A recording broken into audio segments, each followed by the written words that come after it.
lidi, já jsem Korby. Já jsem Krejda. Já jsem Krejda. A dneska to bude taková challenge.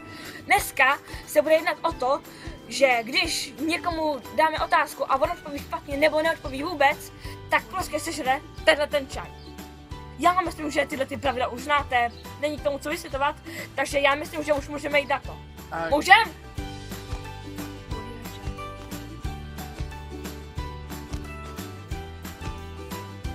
Jo, tak já můžem, tak já dám první otázku Krejčímu. Fajn. Nebo můžu dát otázky jako komukoliv, ale jako stačí říct jenom jeho jméno. Takže Krejčí, mám pro tebe otázku. Jaké národnosti byl Mohamed? Můžeš si vybrat arabské, byzantské, slovenské. Arabské. Správná odpověď, Krejčí. Oh, you touch my tra-la-la. My ding-ding-dong. Takže Honzo, jaký je nejslavnější youtuber? We are brothers. Ne. Počkat, kecám PewDiePie. A kolik má? A kolik má odběratelů celkově? Celkově. Tuším 7 miliard. Ne. Málo. Aby nebyl nejslavnější. 7 miliard, to Ticho, ani nemá, to ticho, ani nemá, to ticho. ani nemá. Yeah. Že Honza neuhád a na se. Ale vygrál jsem aspoň tu No tak otázku. půlku si dáš. Ne, sežereš aspoň půlku. Já myslím, že mi můžu pokládat jenom jednu otázku. No, No ale to patří bylo k tomu. celkově, víš, k tomu. To byla celá otázka. Tak co jsi měla říct? Dobře, tak ty snakáš. Se nachopej. Dobrou chuť. Můžeš to jíst? Můžu aspoň, hele, aspoň půlku, jo, protože...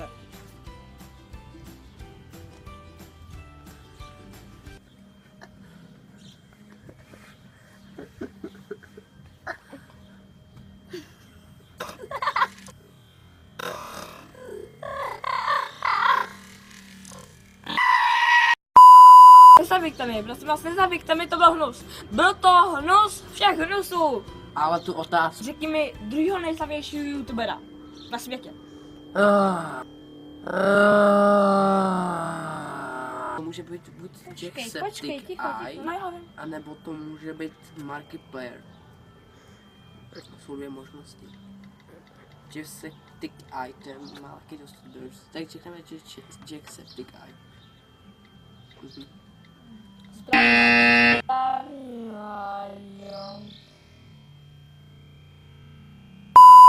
Jaký youtubeři dva dělají hodně pranky a mluví anglicky a zároveň i česky? Jako vážně. Jo. Já jsem ti chtěl dát něco lehkýho. Viral Brothers. Já jsem ti chtěl dát něco lehkýho.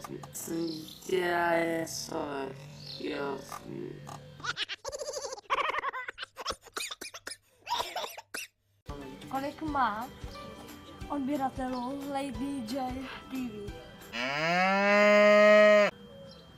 Odběratelů. Přesný číslo. Přesný. 291. Ano.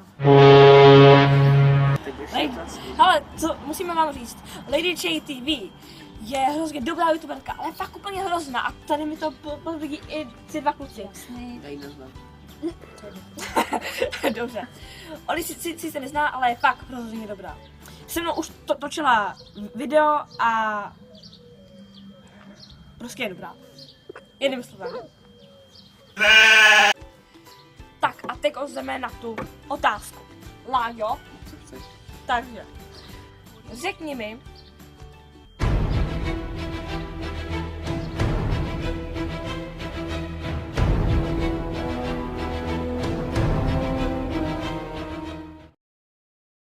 Láďo, řekni mi, jednoho z československých youtuberů, který točí nejvíc ze všech, jako z těch slavných samozřejmě, let's play.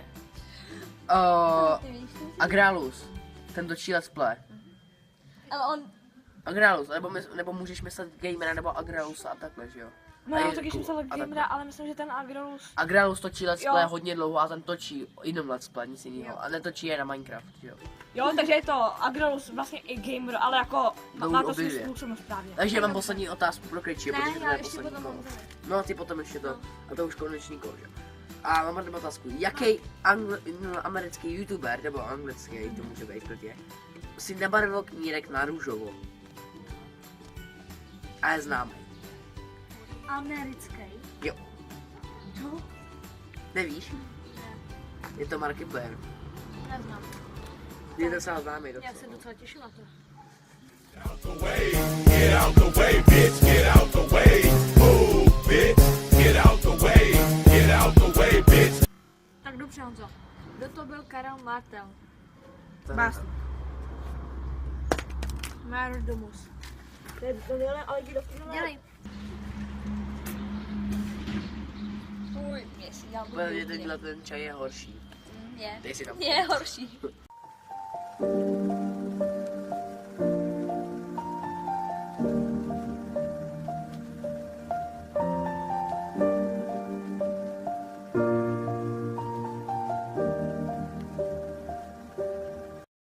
Takže tohle by bylo pro Škýro všechno. No. Určitě nezapomeňte dát like, Odběr. Koment. no a my se s vámi loučíme. Mějte se a čau.